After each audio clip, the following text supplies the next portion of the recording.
All right, so we're gonna play a league, and then we're probably gonna call it a night on the stream. We 0-3'd the Pioneer Challenge, but we are gonna play Modern Burn. There's a local 1K tomorrow at one of my shops, so I'm gonna go play at that. This is probably the list. Well, I don't know if this is the list I'll be playing. We're playing a 20th land here, honestly, and I don't know how I feel about it. I had considered cutting a fetch land in my 19 list version and playing the Fiery Islet anyway. But I'm going to try it with 20 lands and see how it works out. This is the most recent 5-0 list. Sideboard is 3 Vortex, 3 Smash, 3 Palm, 2 Path, 2 or 3 Sanctifier. I don't know. Seems pretty. I like the sideboard. The sideboard feels very, very good. The only thing I'm questioning is the 20th land in the main deck there. So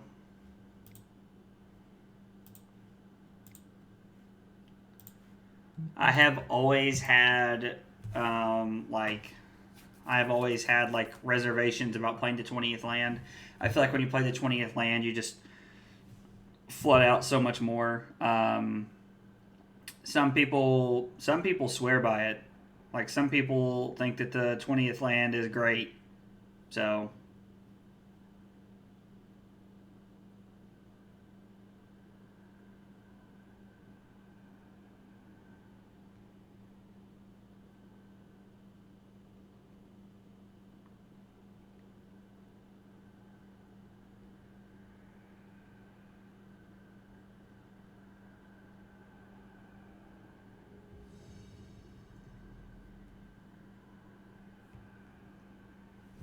all right. I generally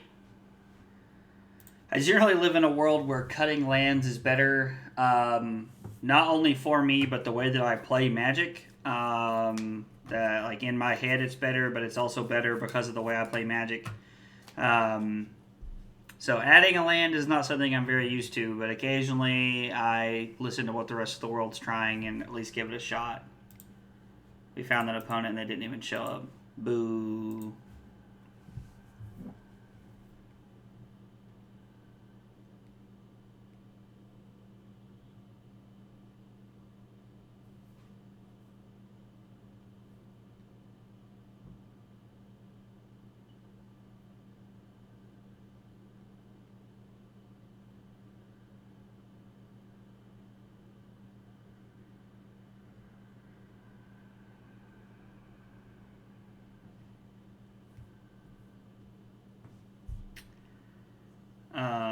Okay, top 100.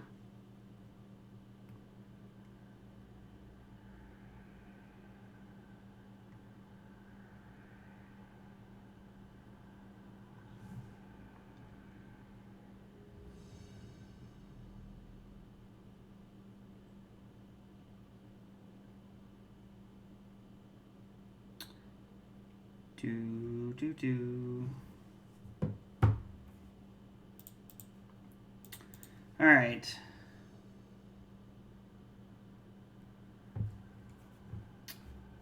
Oh yeah, we have a companion. First time I've had a companion today. Yeah, I mean, this hand's great.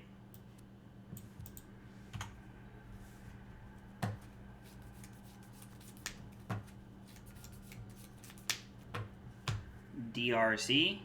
Okay. Play Bobble.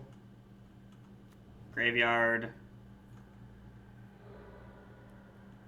Bobble me.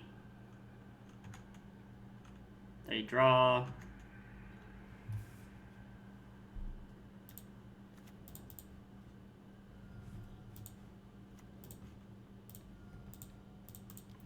We're going to go ahead and kill the DRC just so they can't have any more value off of it. They know we have a Boros Charm, but that's all they're aware of so far. After that, we can play the Eidolon next turn if we need to.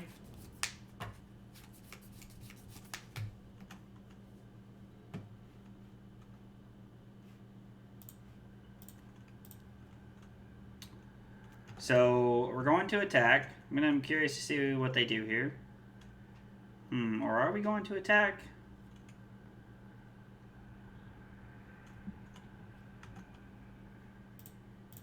I'm going to suspend Rift Bolt and say go. Maybe they fetch and have like Fatal Push or something here, and then they get to get in with the Ragavan anyway. I think we're at least giving ourselves a chance to be able to block the Ragavan. I would like to block it. Expressive Iteration's so good. Like, honestly, like, that is just like, I just keep saying that. I feel like I just keep saying that over and over and over again. Like, every time I play against this card, doesn't matter if it's a Pioneer, doesn't matter if it's a Modern, like, Expressive Iteration is just so good.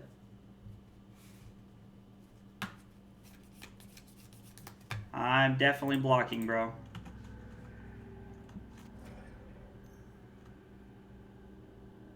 Thoughtseize probably takes my Eidolon here if I had to guess.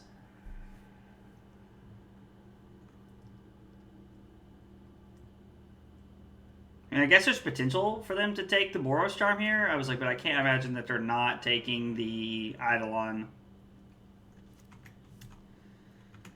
They draw a card. We're going to go upstairs, put them to 11.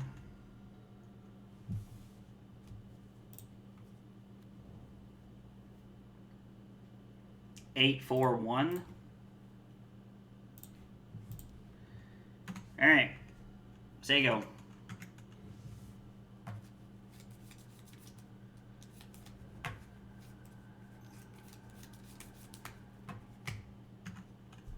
Okay. I feel like they probably have a Drown the Lock here.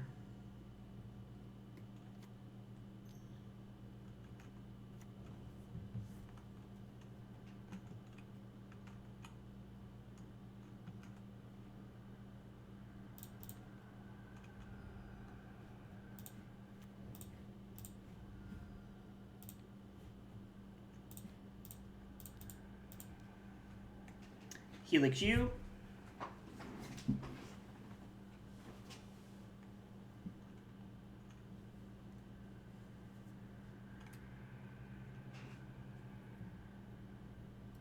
I'm curious to know, like, they definitely have a Drown the Lock here.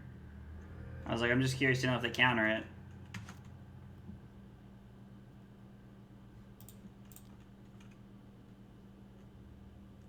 Play Swiftspear. We will say go.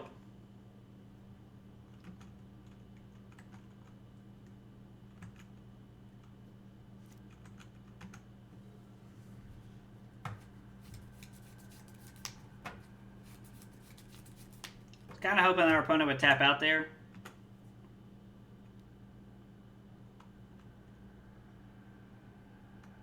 Yeah, I mean, I'm okay with going to 5 here.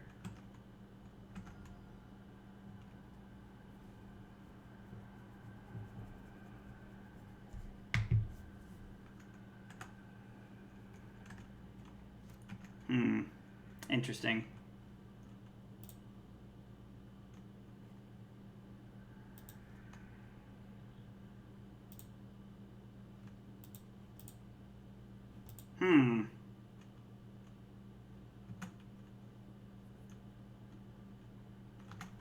Alright, so let's attack.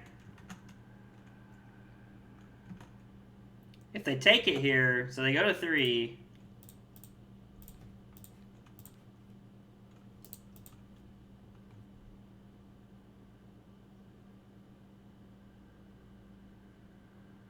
They have to have 2 counter spells here. I think, so they knew we had the Boros Charm from earlier, so I think they probably realized that 1 Drown in the Lock wasn't going to save them. I think is kind of what happened there. These are really good. This is really good. Like, Searing Blaze is so weird because it's like, it's good, but it's not. I don't know how to really explain that because it's good against Ragavan and it's good against Darcy, but I think it's worth cutting here.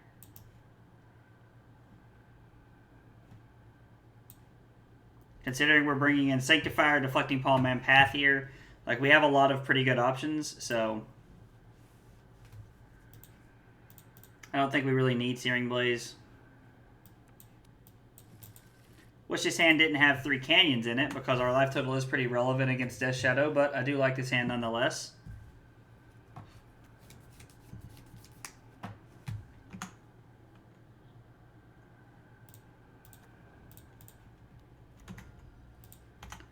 I feel like they don't have an Inquisition or, you know, Thoughtseize or something there. I feel like they would have played it. Cast Unholy Heat, play that tapped.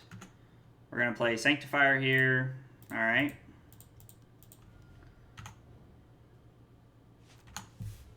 Drawing a 4th land isn't exactly what I wanted, but it does help.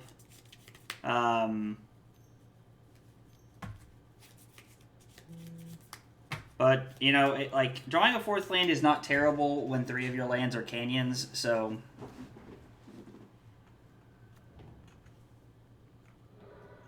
Okay.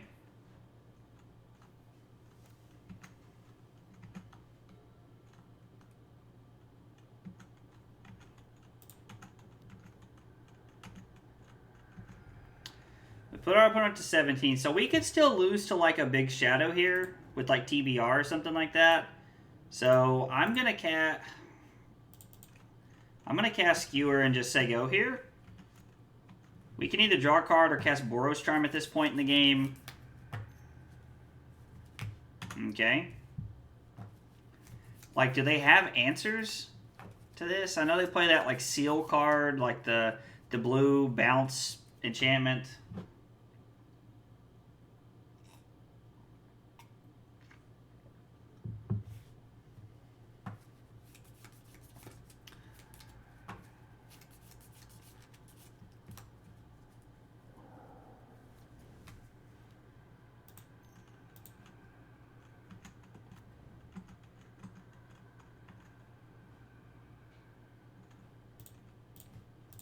We're just going to dome them here.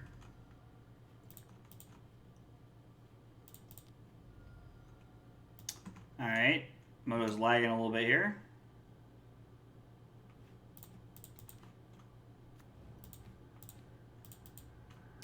We're going to take a little bit more of an aggressive line just because our draws have been pretty good here.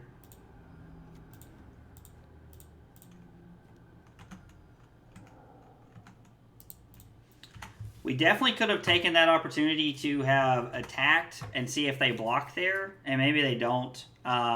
It's definitely the correct play, but I don't really think it mattered what we did there, if I'm being honest. We were just, I don't know, like we drew pretty well game 1. Like, I mean, we drew well both games, honestly. And drawing 4 lands there did not come back to bite us. Normally it does, so it's kind of nice that I didn't. You know, I'm not sure if sideboarding out Searing Blazes is 100% correct there. So against Death Shadow, Searing Blaze used to be terrible. Because their creatures were Death Shadow, Gurmag Angler, and Snapcaster Mage. Which means you didn't really have many options. Like, the only thing you could really... You could trade a creature and a Searing Blaze for a Gurmag Angler. You could trade a Searing Blaze, like, late in the game if you got very lucky with still having a fetch land for a Snapcaster Mage. But, like, it was really bad. And so now they have, like, DRC and they have Ragavan. So it gives you, like, some options. Like, you know, early game options to hit your Searing Blazes off of. So I don't think we can keep this. Even though they're playing Lurrus, I just don't think you can keep a hand like that. I think this hand has a lot of potential for downside. They are playing Lurrus, so I want to keep the Searing Blaze. I think we're going to put the Skullcrack back here. At least our opponent mulligans too. We are going to lead on Goblin Guide, so...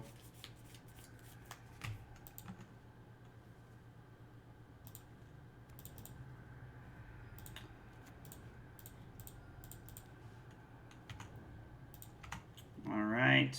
Memnite. Okay, so they're playing Hammer. Which means I'll more than likely play the Memnite this turn. Hammer normally just likes to get out as many cards out as it possibly can.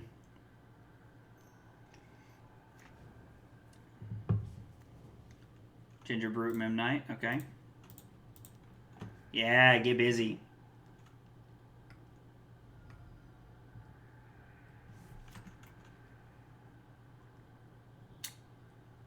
Alright, not drawing a land is pretty unfortunate.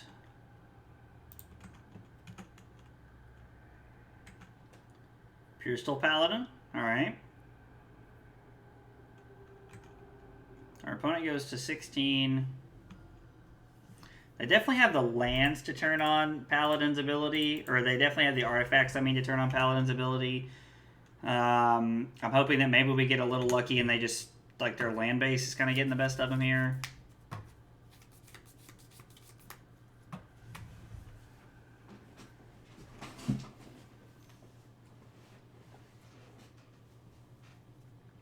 Okay. It's an interesting turn.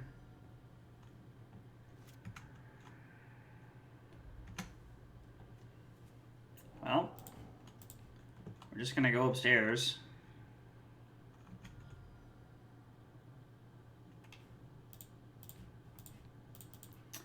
I'm not going to lie, I think not drawing a land here is just going to kill us. Like, our opening hand had 5, which is, like, unkeepable. You can't keep that. Like, there is never a world where you're keeping 5 lands. There are some hands where you can keep 4 lands, but you cannot keep 5 lands ever in a burn deck. And then our 6 had 1 land, and we're just kind of getting had by that right now. Goblin Guide's also done attacking now. If we go land here, I guess we could still win. Because Goblin Guide blocks pretty effectively. And then we have Searing Blaze into Boros Charm Skewer. So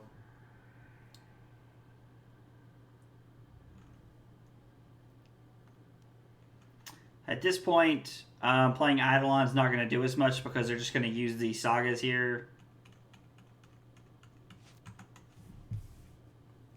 We have to go land. Okay, there's land number 1.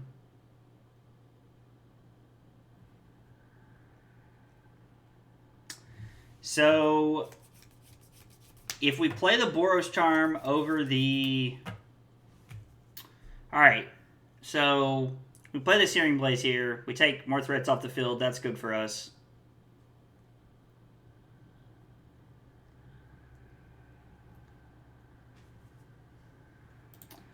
So the Boros Charm puts them to 4, which gives us 1-drop land or Boros Charm as an out. Playing the Searing Blaze here gives us...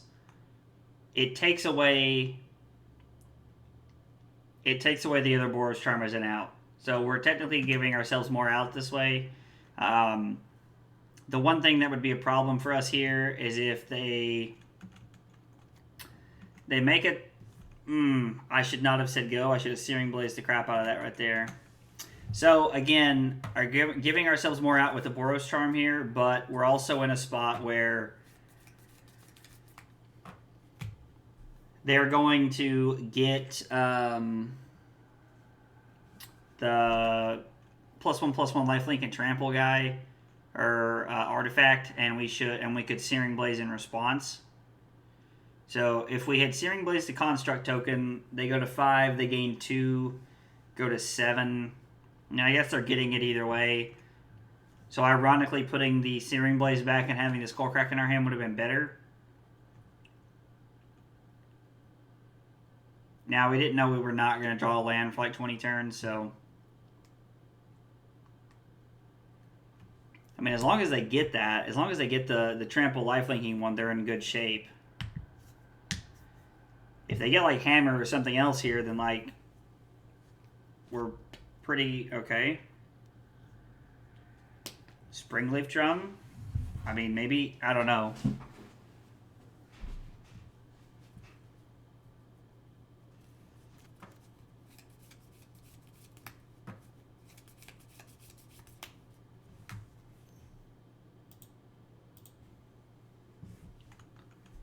Okay.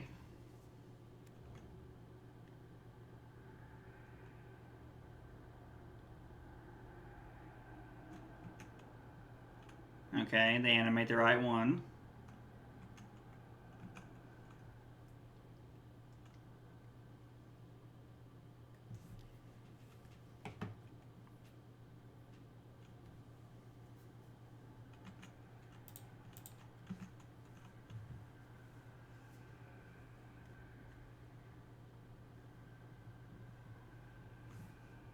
They only have 1 hammer here. We do get a chance. because we get to Searing Blaze. Alright. So they play the hammer. They're probably going to put on the Inkmoth Nexus and try to go for the win here. They're not. Alright, this is our play. We have to go for it and hope it's good enough. And it was good enough. Alright. Land for lethal. Dang. So we actually drew the other Boros Charm. That's disappointing. Okay, so can we play Eidolon and give ourselves a chance here? I think playing Eidolon gives us a chance if our opponent plays incorrectly.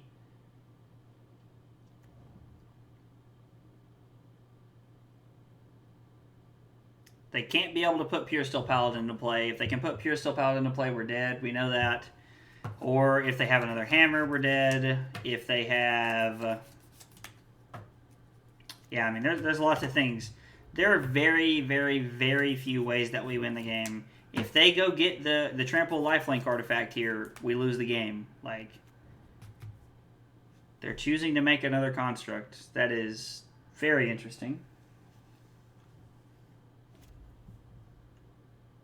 Oh, it gets automatically equipped. Okay. Alright, well, we're just going to lose to that. That's unfortunate. Land would have won us the game. 3 Smash, 3 Palm, 2 Path. Boros Charm, bad. Lava Spike, bad.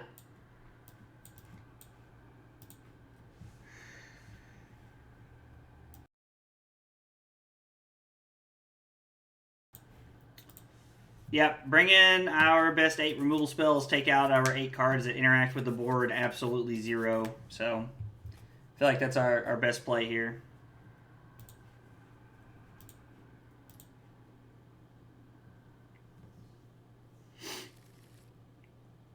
I mean, again, this is a one-lander. We can't keep this. The funny part about having hands like that is I always hear people say playing 20 lands is so much better in burn because you have to mulligan less. Well, I've already mulliganed twice, which is more than I mulligan playing burn in 5 matches in a league normally. So.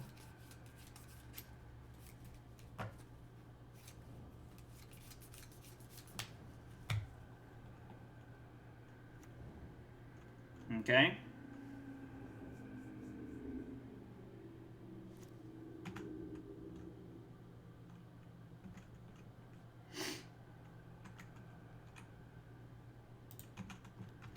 We're going to attack for 2. They get a snow-covered plains. They have Saga Plains in their hand.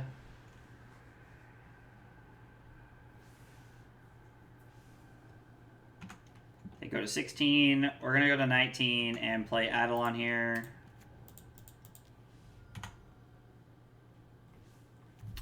And then the rest of the way, we have 3 interactive spells.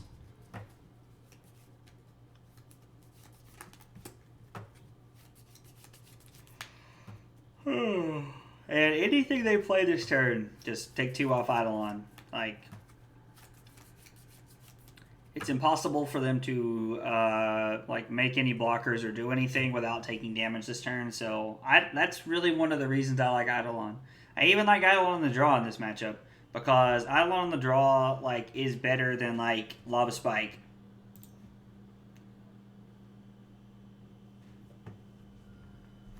Okay.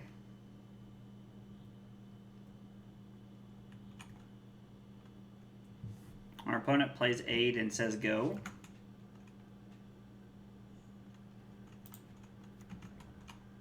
Drawing Inspiring Vantage is very good.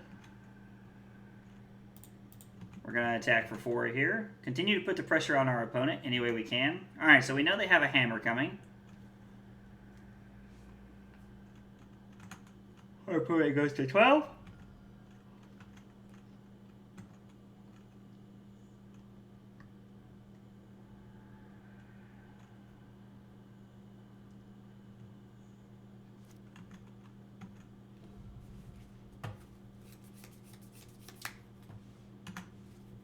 Okay.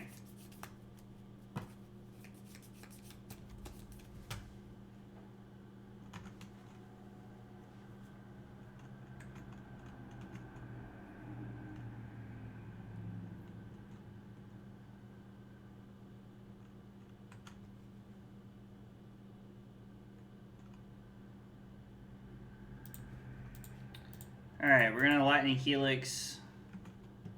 We go to 17. I mean, I like going upstairs with the burn spells. Yep, we're not gonna let you draw a card. I mean, like, honestly, part of me kind of hopes you, like, yeah, play Hammer there. Like, cool. Now you're not in any way...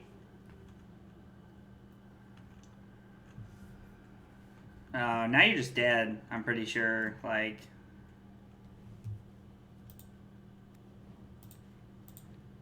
We have Path. We have to let them draw a card because we can't pay 11.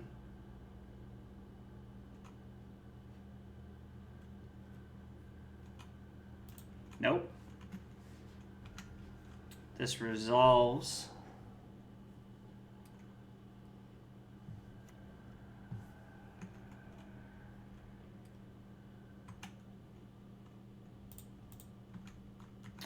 We're going to attack for 4. Third Urza Saga is pretty good for them. They're going to go to 3.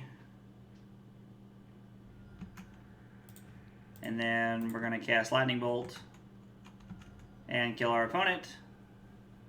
Okay. Alright, so we win game 2 off the back of some pretty good draws. Why are there only 3 Goblin Guides there? Did I cut a Goblin Guide? I cut a Goblin Guide and left a Lava Spike in. I don't like that. That was a mistake. I mean, it worked out. Game 2 worked out pretty favorably for us, so can't complain too much. But that's definitely not the correct way to sideboard, so... This hand is primo. Like, as long as we don't die on turn 2 to, like, the Ornithopter garbage, like, this hand is solid.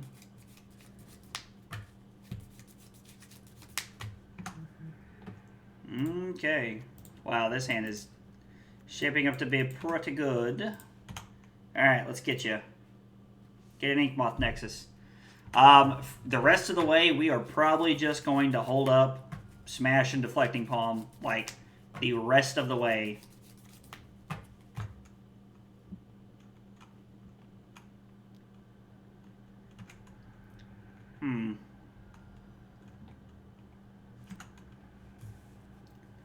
Now I wonder, is it better to just Searing Blaze the Paladin here? Gonna be honest, I kind of think it is. It appears that that's their only way to do anything.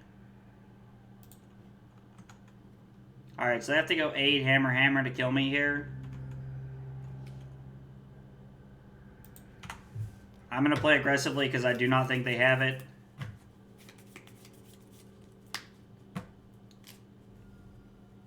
If 3 of their cards are 8 Hammer, like, so be it. Just how it goes. Alright, so we know they have Stoneforge Inkmoth Nexus. Alright.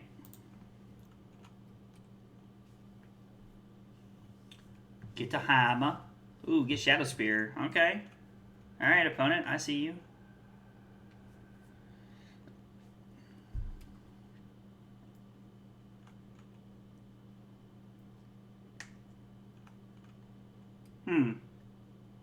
They don't play anything. That's interesting.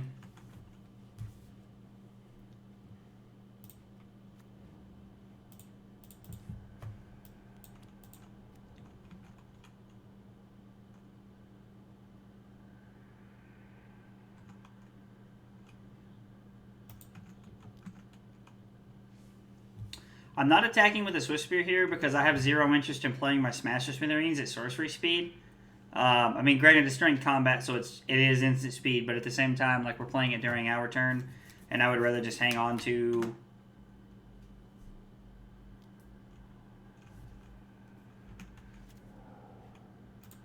Yeah, I'm going to use that.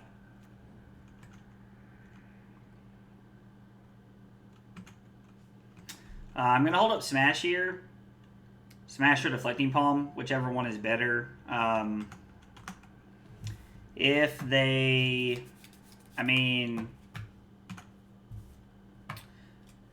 them using Path there gives us a pretty good opportunity next turn to play Eidolon and hold up Smash or Deflecting Palm, whichever one we have left at that point.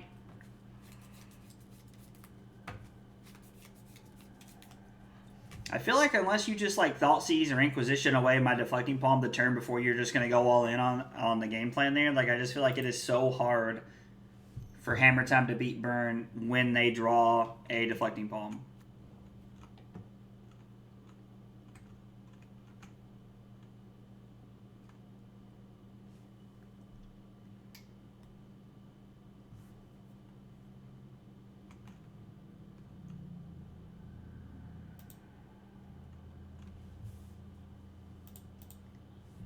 Alright, I'm just going to get this tapped here. I see no reason to play Smash now.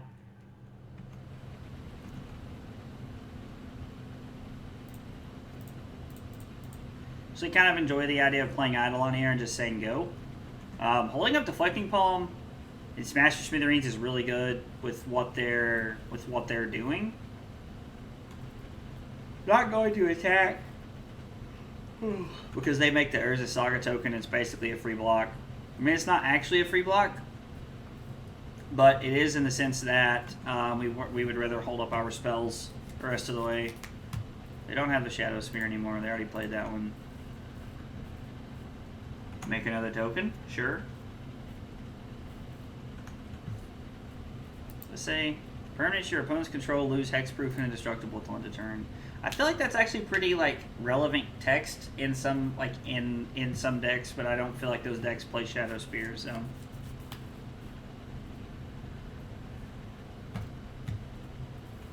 Ooh, Ginger Brute. That's interesting. All right.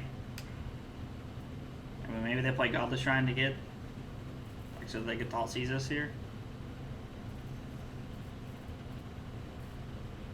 Alright, they go to 9.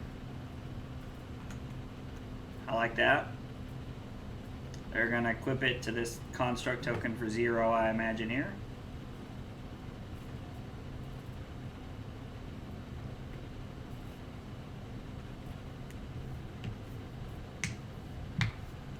Sorry about the heat, guys. Not much I can do about that noise. It's right over my desk. So I've been thinking about moving my desk to a different part of the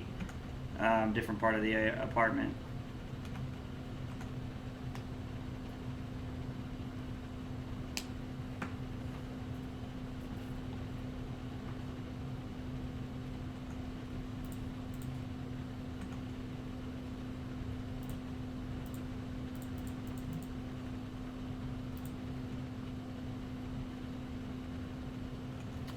Yeah, Swiftspear is pretty good at just blocking.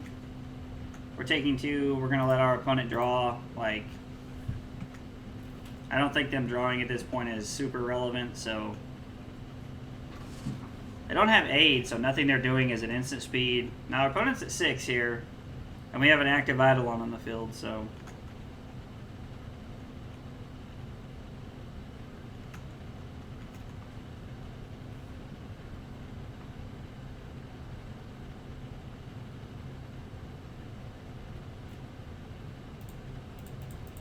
I think I'm just going to play Eidolon here. I'm going to go to 11. And then hold up Deflecting Palm the rest of the game. I don't see a point to playing Swiftspear. That just puts us to 9 and puts us in a pretty bad spot. We're not far away from Eidolon locking our opponent, so.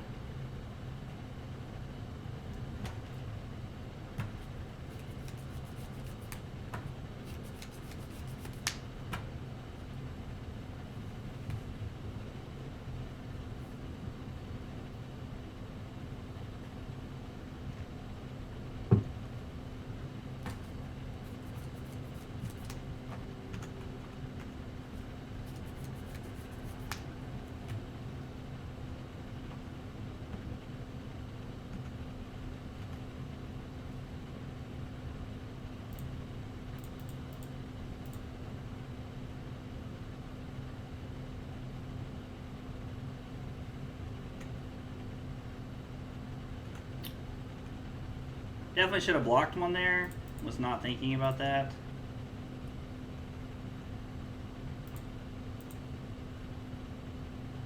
Oh my gosh. Alright. Wow.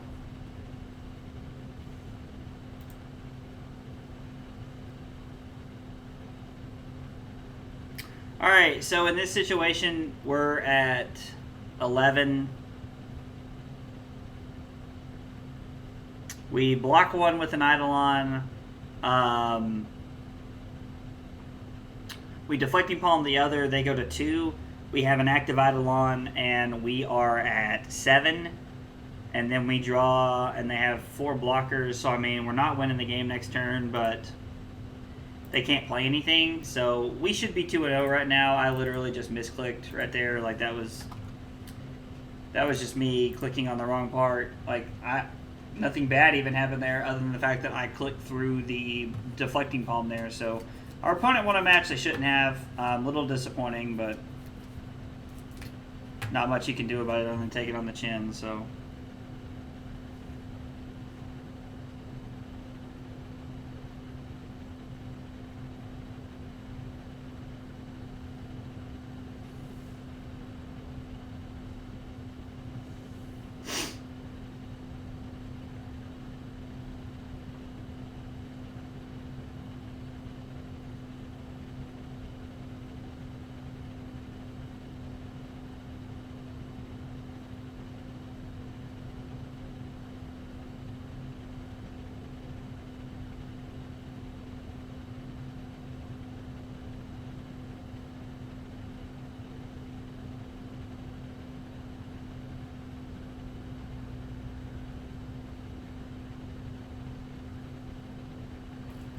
Oh. Alright, well, 1-1 after my punt through clicking through the stages of Moto there.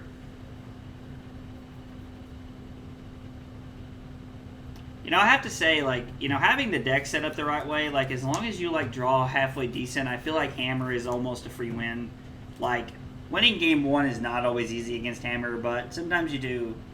But, you know, with 3 Deflecting Palms in your sideboard, you know, 3 Smash and 2 Path to Exile. As long as you wait and play carefully, like Hammer. I know, like, saying it's a free matchup is kind of ridiculous, but it is a very favored matchup in my opinion. So,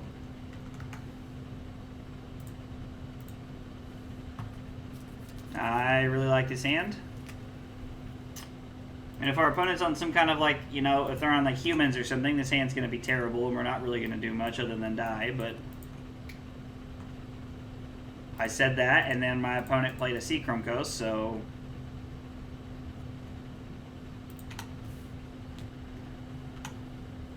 bomb the enemy, toast. That's Coast, sir. Well, that's going to take a little bit more planning. Stoneforge Mystic gets Batterskull here. We have no way to kill that thing. Seachrome Coast, Urza Saga. Is this like blue-white hammer?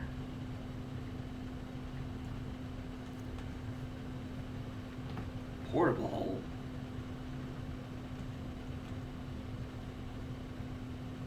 Maybe this is like that Jeskai, I don't know, that Jeskai version. Another Stoneforge Mystic has entered the revealed card zone. That's great. Great. Great.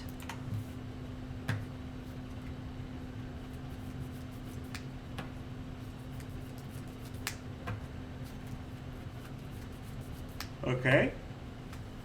They're probably going to portable hold the Eidolon here. We knew they had it off of the Smith.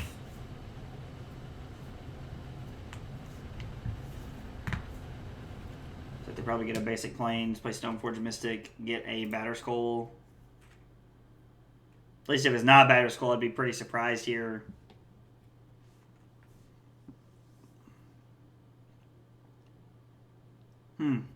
Okay. They must already have the Batterskull in their hand.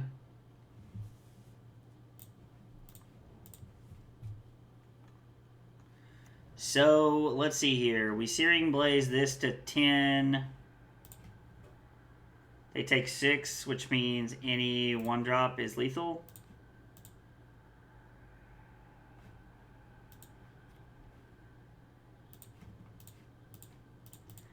I think the safer play is to kill the Stoneforge Mystic here.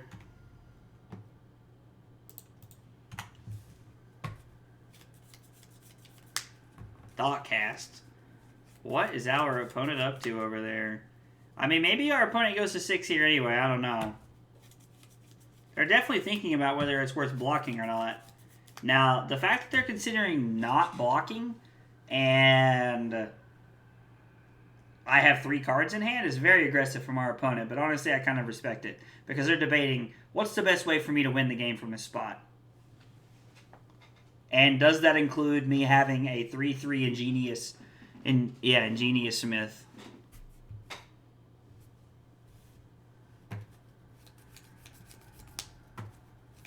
They decided that it was worth having a 3/3 Ingenious Smith there. I respect it.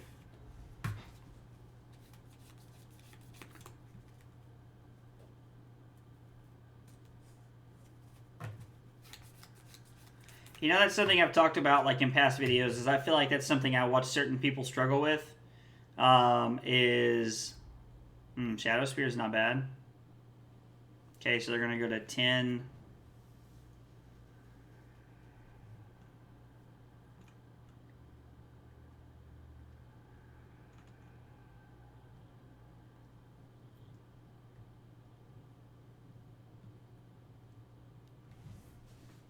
Yeah. We go to 15, they go to 10. They play Stoneforge Mystic again. They get Nettlecyst this time. Okay. Lightning Bolt that. Boros Charm them to 6, they take 5.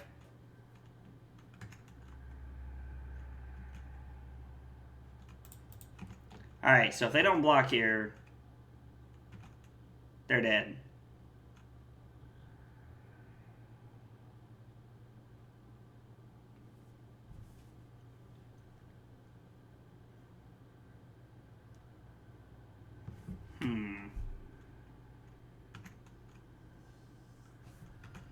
Alright, our opponent goes to 8.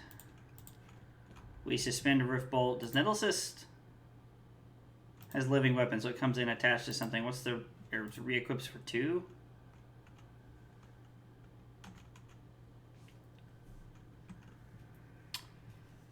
Alright, we're going to play Boros Charm. They're going to stay at 8. And then Boros Charm, Lightning Bolt, Rift Bolt is 11. I was like, or maybe they're going to play Thoughtcast. Thoughtcast costs 2 right now, so...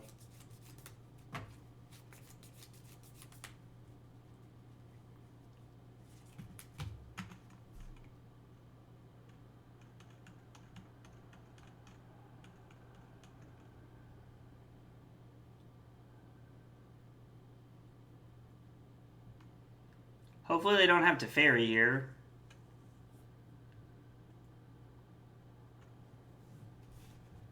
Them having to ferry here would kind of be a blowout. Alright, they go to 12, we go to 11. We're going to go to 10, and they're going to go back to 8 here. I don't know what our opponent's putting into play here, but...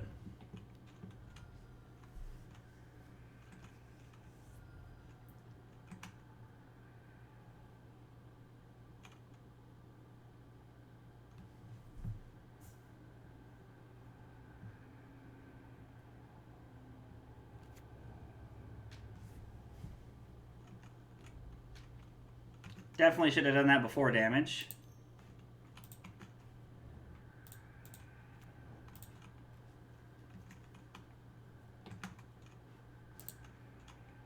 Destructible Trample. Alright. They go to 5.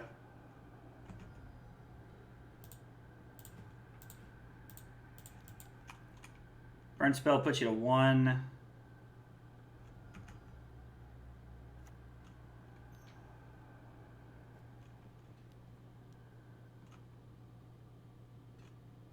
Alright, no, we're not going to pay 3. But we have the Lightning Bolt, so doesn't matter. Alright, well, we drew enough burn spells to get through there. They go to 1. We attack in through the blocker there. We win the game. Smash the Smithereens. Seems like it's looking real good. Path. Deflecting Palm. Sanctifier, en-Vec, Roiling Vortex probably aren't doing much. Maybe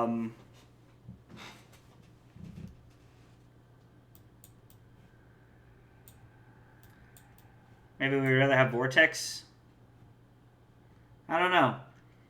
So, Boros Charm's not doing a lot here.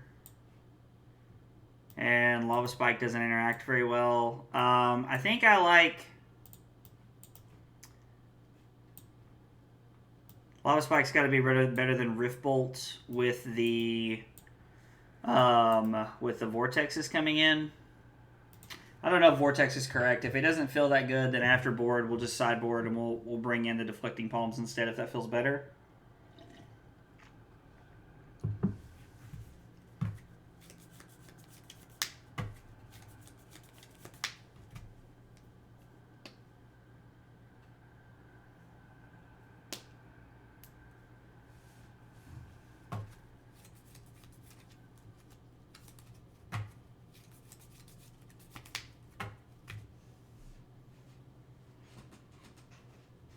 I don't know what this matchup is, but it's very weird. Like, it just blue-white, like, cards. We have 0 sideboard cards and 4 lands, so I'm going to have to mulligan. I'm not going to lie, I think the people that are saying that you mulligan less with the burn deck when it's playing 20 lands, I think are keeping their 4-land hands. Now, this hand is pretty weird because it doesn't have any 1-drops, but we have Skullcrack, Vortex, and Eidolon, which are all pretty good in this matchup, I feel like. So I'm going to keep this and put a Wooded Foothills back.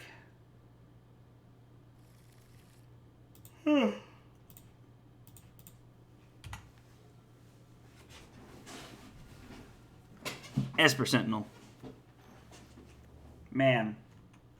Called it. Play this and say go. We'll probably play Eidolon next turn, depending on what they do here.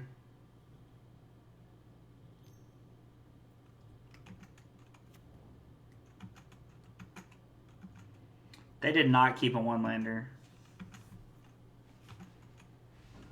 There's no way they kept a 1-lander. Wow. I don't know how many lands our opponent's playing, but man, that's aggressive.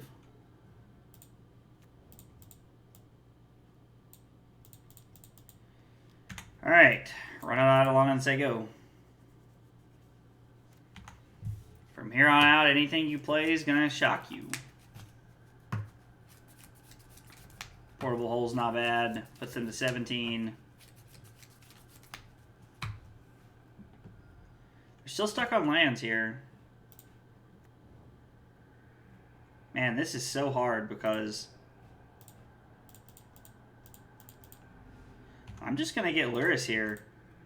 I have no reason to let them draw cards, and so Lurrus is just going to be pretty good. I mean, the fact that you've drawn 3 Esper Sentinels is pretty solid, so...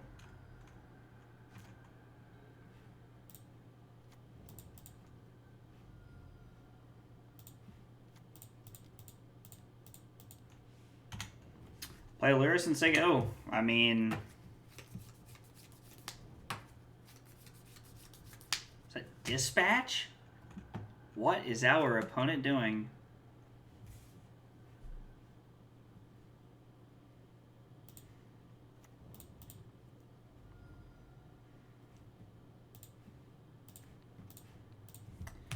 So I want to play these, so I need to... I can pay for 2.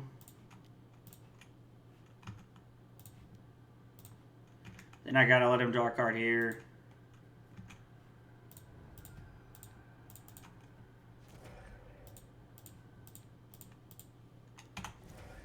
Well, the fact that they had, I mean, our opponent is playing a like mid-range blue-white deck and has had 3 Esper Sentinels, Portable Hole, and Dispatch. Like,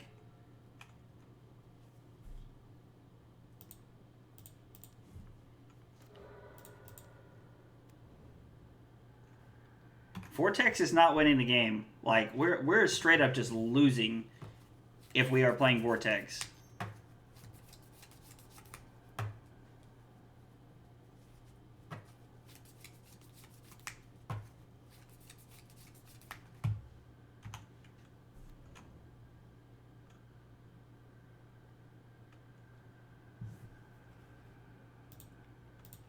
That's the artifact land, so...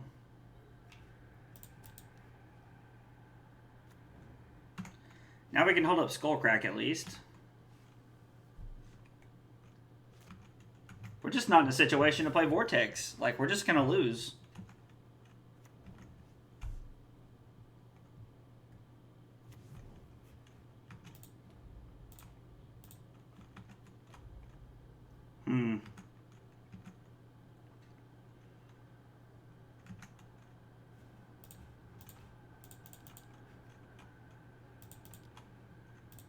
Yep.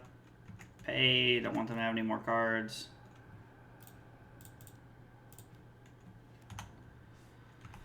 Play Eidolon, say go. I mean, this was probably over.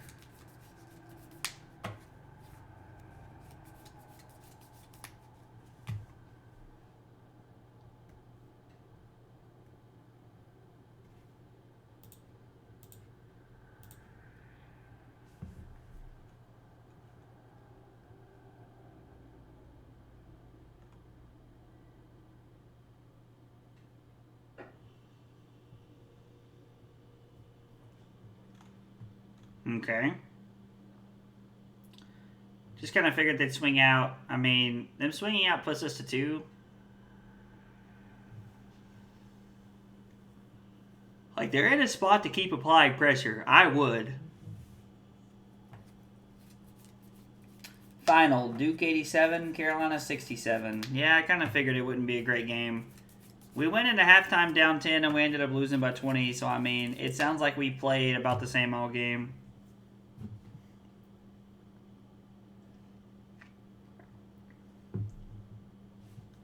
They just decided to say go. Lightning Helix would be a great draw step here.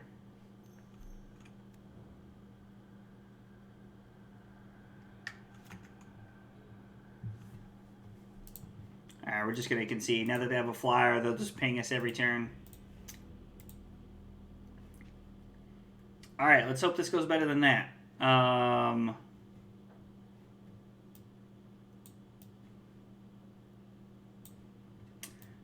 I know that wasn't probably like the best showing for what Vortex could have been, but I think Palm is just better than Vortex after seeing that game. But granted, Deflecting Palm wouldn't have done a lot there very early. How does this even happen? Alright, we're going to keep this, put the Islet back. Actually, I think I'm going to keep this and put the Wooded Foothills back. I like the idea of having the Islet for extra card draw.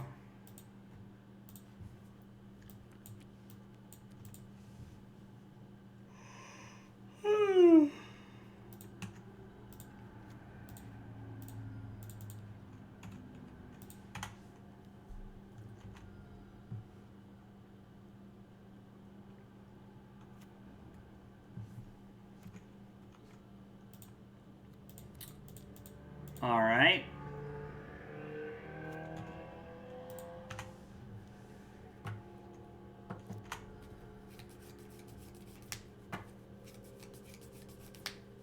I mean, our hand is Smash, Bolt, Deflecting Palm. Like, that feels pretty good here.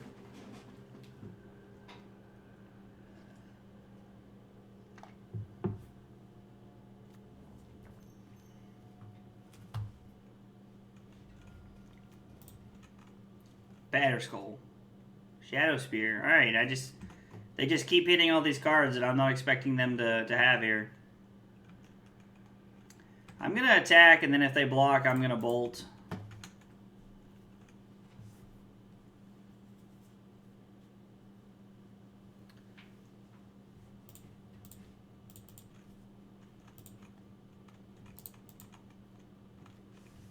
They take 5, go to 11 here.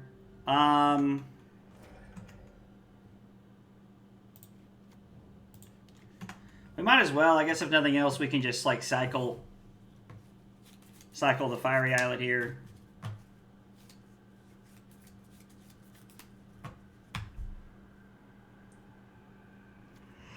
Lord. Our opponent just says go.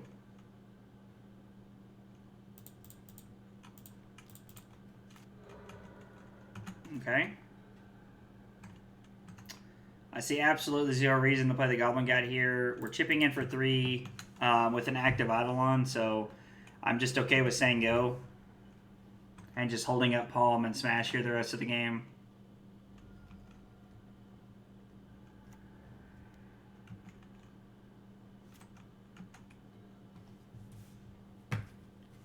And we win. All right. Well, if I hadn't punted, we'd be 3-0 right now, but you know, my aunt had balls, she'd been my uncle. That's just how that goes.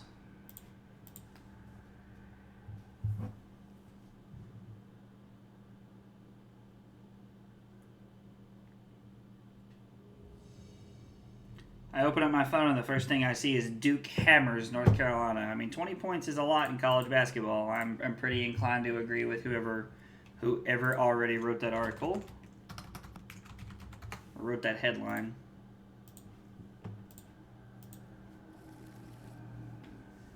Yeah, I like this hand.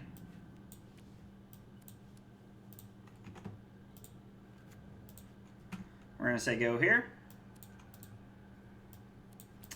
And we're going to cast a Lightning Bolt more than likely no matter what they do here. Like, if they... Oh, now we're definitely going to cast that Lightning Bolt. The only downside here is that they kept 7, and Searing Blaze is probably not going to be great. They are playing Tron, so I mean the Skullcrack in our hand is going to be pretty solid.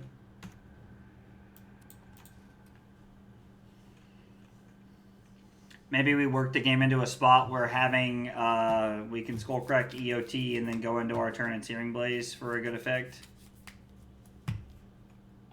Is this Chalice? Oh, let's hope we don't draw any 1-drops. I mean, I guess to be fair, we don't really have any. Like, is this like Eldrazi Tron? Eldrazi Tron's really the only thing I know that plays that, so... Huh.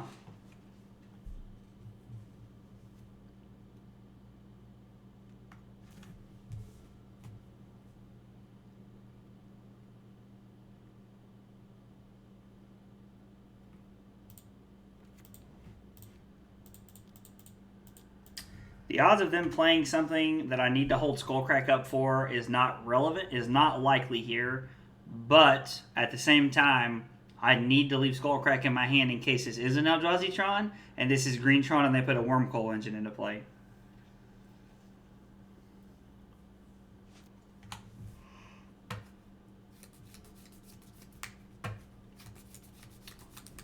Okay, so it is Eldrazi Tron. I was like, man, if Mono Green Tron, if this guy's playing Mono Green Tron with Chalice in the deck, like that's so aggressive, because you put yourself in situations where it's like, okay, now I can't cast Map, now I can't cast Ancient Stirrings, Chromatic Star, or Chromatic Sphere, so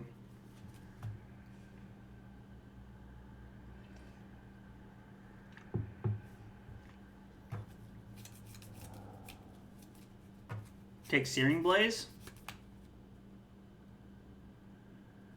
I understand why. Don't know that I agree with it, but I understand why.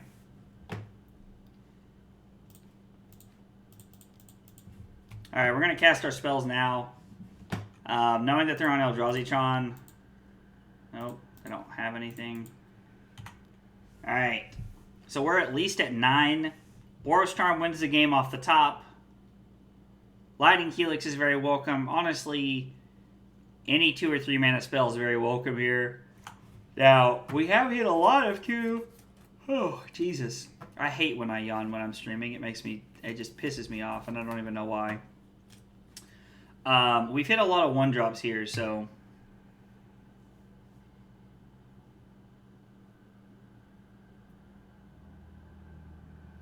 No Reality Smasher is immediately awesome.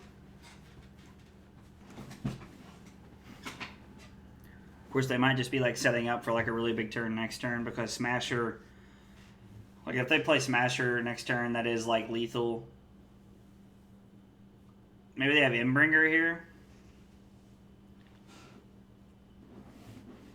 2, 3, 4, 5. No, they can't play Imbringer.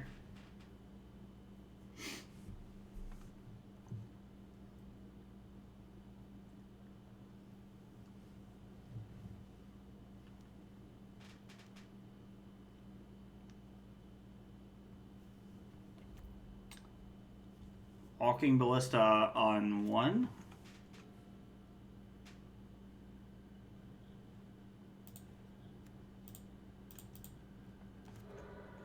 Draw a card. It's like draw into Boros Charm, please. We're going to say go.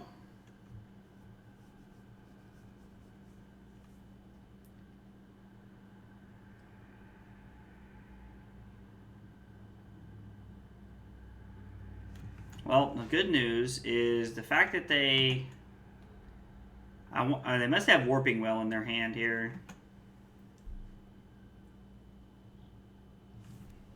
So Reality Smasher kills me.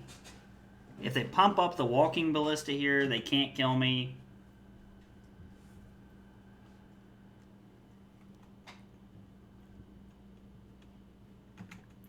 Because I take 6, go to 3, then they shoot me twice, and I go to 1. Alright, I'm at 4. I'm going to crack my Canyon here at the end of the turn because there's, like, Boros Charm is my only out here at this point. Nope. Alright.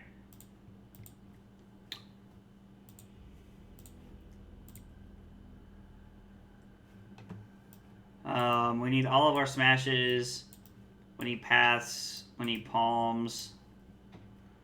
Searing Blaze is always so questionable in this matchup. Like,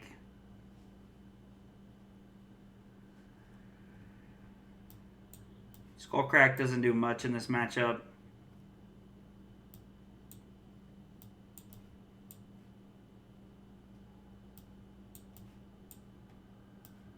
I like trying it like this. I don't know if this is the most correct way, but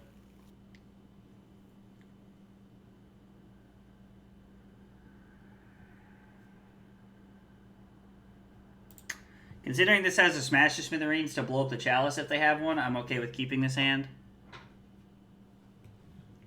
Our opponent does mulligan. I mean, honestly, there's, like, we should have mulliganed our hand there.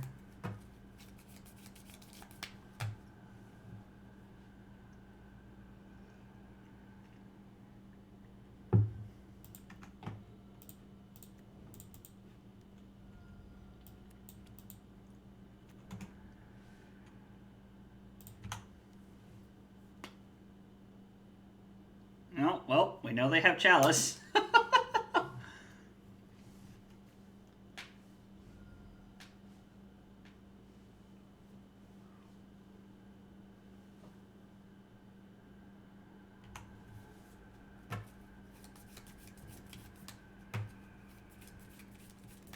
Okay, so they play Power Plant map.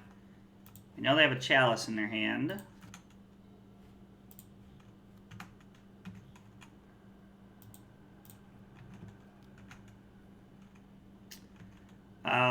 So there's definitely no way that we can just spend our Smash to Smithereens on the map here.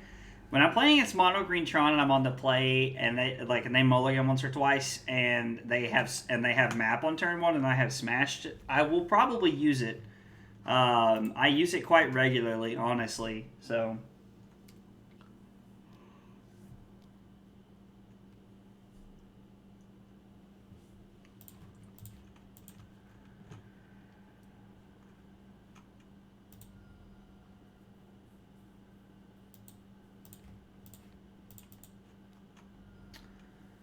Fire them off.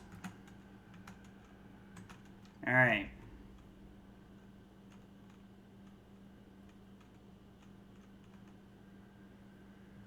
Maybe we get lucky and hit another land.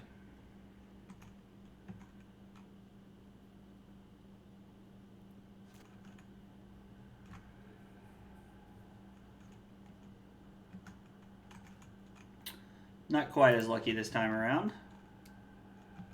Put our opponent to 8. Urborg. Okay, we're just going to hold up Smash the Smithereens here and cast it on the Chalice of the Void.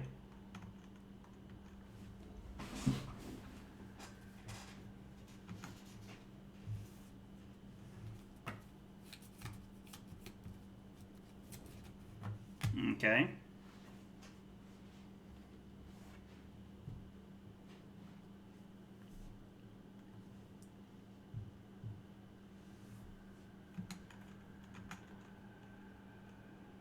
Our opponent just says go. Maybe they're going to make Constructs here.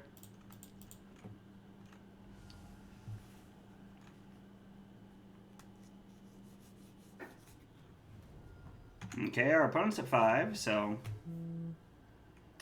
They make a Construct here, it's a 2/2.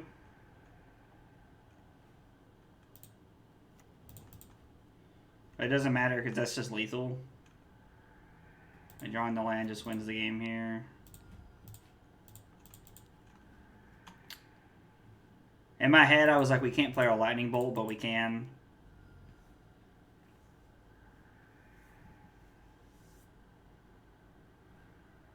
Alright, well, we win game 2 against E-Tron.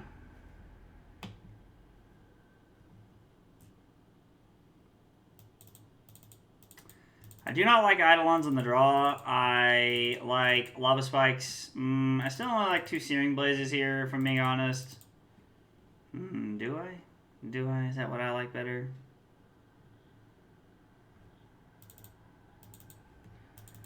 I don't know. Let's try the Searing Blazes and see how it pans out for us. Because Searing Blaze, like, there's a lot of creatures in this matchup, so Searing Blaze is not a bad card by any stretch of the imagination. But one of the things that you run into is that it's just hard to beat Chalice sometimes. So I know we kept the one-lander last time and it really panned out for us, but I don't think we can keep this one-lander because having double Searing Blaze makes this really awkward. Having the 20th land makes me feel like keeping one-landers is okay, but double Searing Blaze just is too bad here. And this hand's just worse.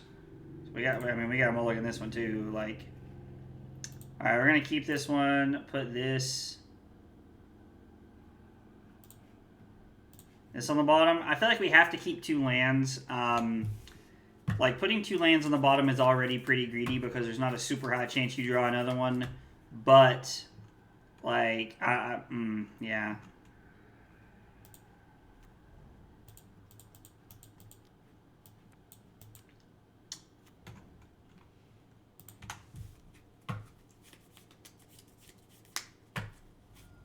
Alright, put our opponent to 19. They probably have Chalice on 1 here. If they do, that works out pretty well for us because we're able to just, like, smash that thing back to oblivion.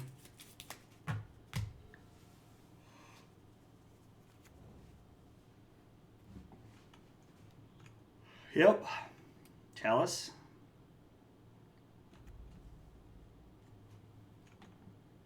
Like, I can't blame our opponent for just slamming Chalice on 1 here. You know, a lot of times post-board against Burn, it's better to have it on 2. But I think for what our opponent's trying to accomplish in the matchup here, I think having it on 1 to slow us down that 1 turn is generally just what they need. We're going to put our opponent to 16, then we're going to put our opponent to 14. We're really going to hope they don't have another Chalice on 1.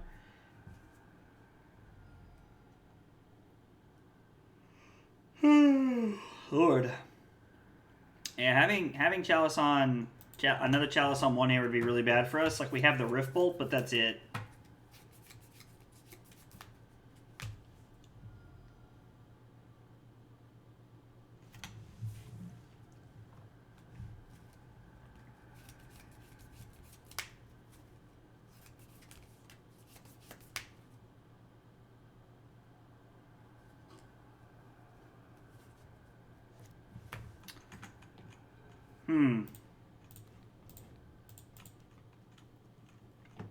We're going to Lava Spike our opponent to 11.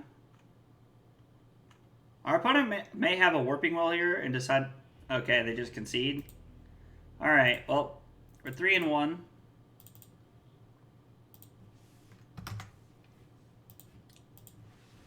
Alright, well this has felt pretty good so far. Like, the 20th land has been pretty good to us so far.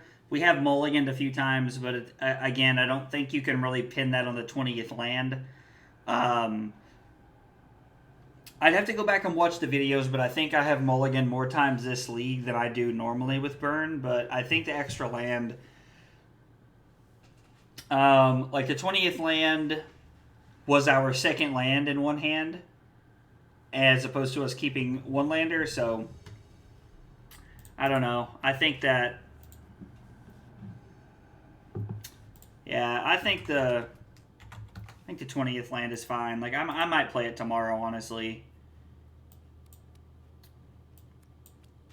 One of these lands being a canyon makes me feel like this is okay, so like, being on the draw with this kind of sucks. Oh no.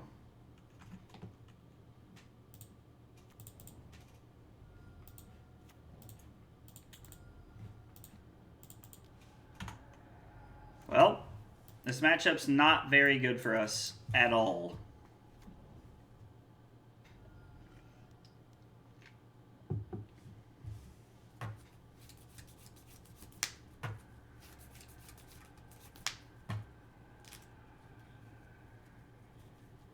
Our opponent recrosses the paths here. Now, most of the time, Goblin, Charbelcher, and Ironcrag feet.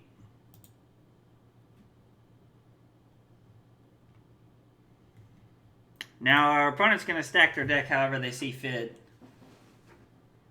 And, I mean, the truth is we're just going to play Eidolon and hope it's good enough. Like, that's our play. I would be surprised if we got a third turn. I don't know a ton about how this Charbelcher deck works.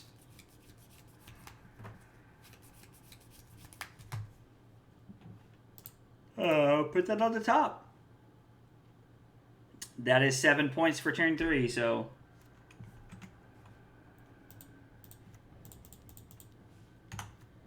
And they put Turn Timber Ceosis or whatever on top.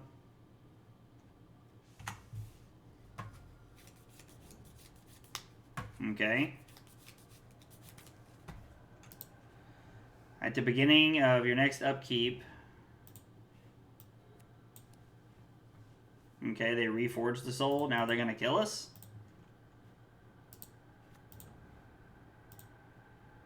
And I don't think they can kill us. Add triple red. Maybe they can kill us. Pyretic Ritual puts them to 2. They play Ironcrag feet. They play Goblin Charbelcher. They kill us. Yep. Okay. Oh well. Sad days are sad. Well, we got them down to 2. Like, we almost had it. They pay... they didn't pay mana for the Pact.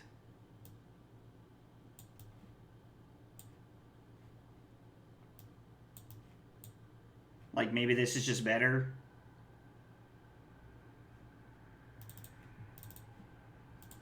I think this is just better.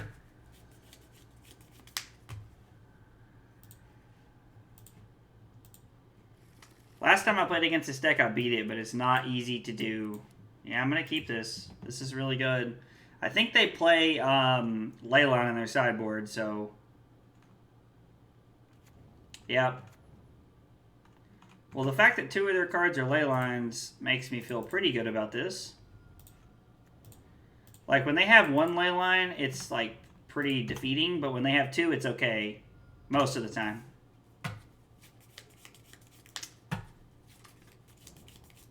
Okay, plays a tap land. We're going to play...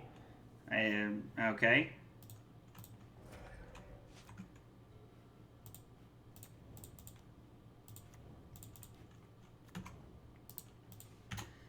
And then next turn, we can put ourselves to 10 and then hit them for 6. Just kidding, we're not doing any of that because our opponents had double Fury to start the game. So our opponent's hand was double Leyline of Sanctity, double Fury.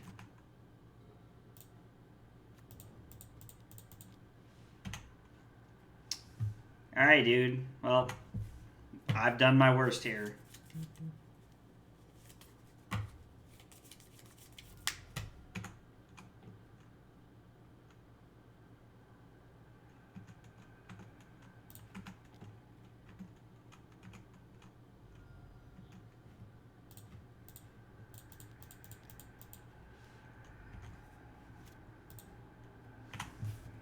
I mean, I don't think there's any way for my opponent to kill me here.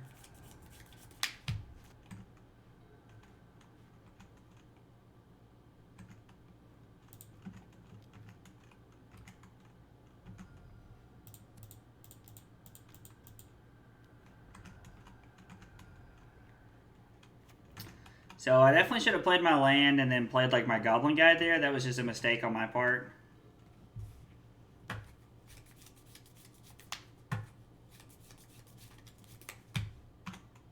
Okay.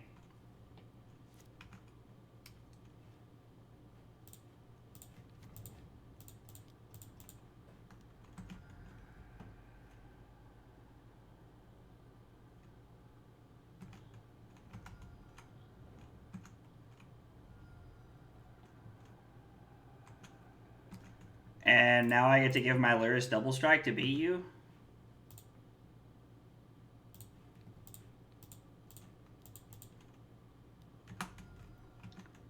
Get wrecked. Alright, we actually did it. Wow, double striking our Lurrus got us there. Not gonna lie, that felt pretty good there. What's going on?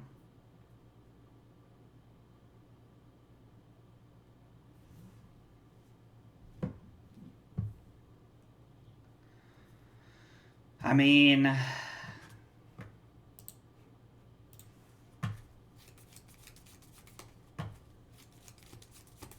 I don't really feel like we'll want Smash the Smithereens often.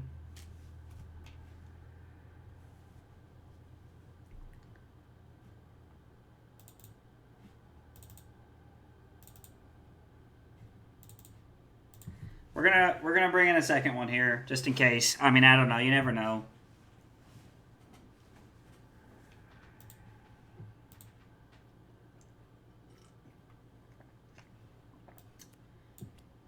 Again, like, I don't know what much more I can ask for here. This hand's great. Our opponent has Leyline, and our opponent has not had to mulligan a single time for Leyline. That must be nice.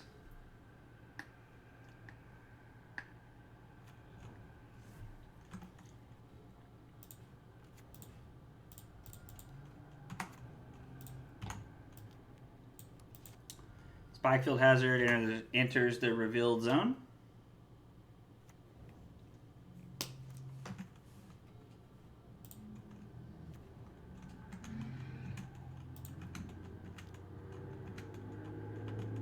Seagate Restoration.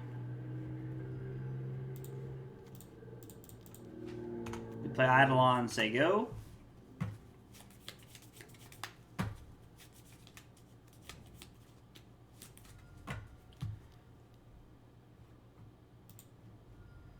Uh-oh.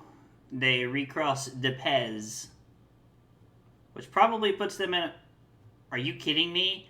So... So, they play 2 Leyline of Sanctities? Or no, there's a third one. So, they probably play 3 unless they, like, drew a 4th one or something. Which, I mean, I guess is very possible. Alright, drawing a land would be ideal here. We really need to draw a land, honestly. Drawing a land allows us to play Goblin Guide, hit them for 6, and then hold up Smash the Smithereens. Because if we hold up Smash the Smithereens, we're able to, when they go to activate Goblin Charbelcher, we can smash it and kill them with it on the stack. So that's if they cast anything that Eidolon triggers on. Now, more than likely they have to beat us. So...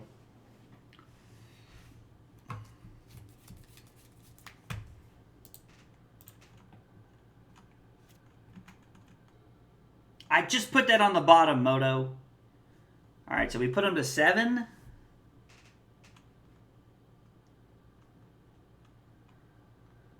I think our best play here is to play Eidolon.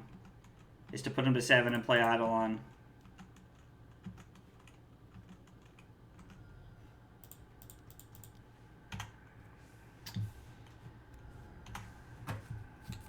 This is our best bet.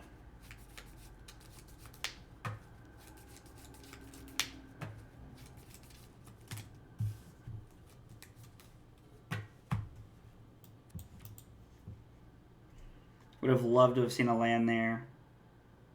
Alright, this means they get one spell before they die. No! Are you kidding me?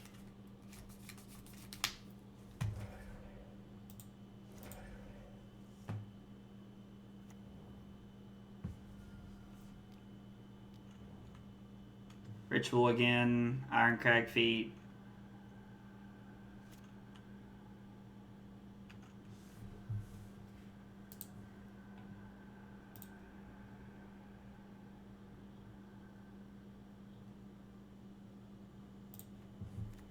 Oh my gosh, we're going to do it, actually. Wow, that's crazy. Well, I guess if they had Pact of Negation right there, they could have countered my creature.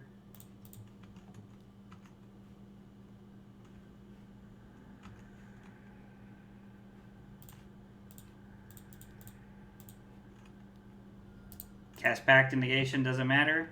Woo! Alright, well, we went 4-1, but it should have been a 5-0. We had the win, like not like one of those like if we drew into it we win. Like we definitely should have won. We should have won 5-0 tonight. I just punted one time. So in my head, I never really said this out loud, but in my head I was like, you know what? If I go 5-0, I will play the 20th land. So I'm gonna play the 20th land tomorrow. We're gonna make it work. I don't know, modern burn's always good to me. So. This league felt pretty good. The extra Fiery Islet, like the league just played out pretty well in our favor. Really like the way the sideboard's set up. We drew some pretty timely things, so worked out pretty well.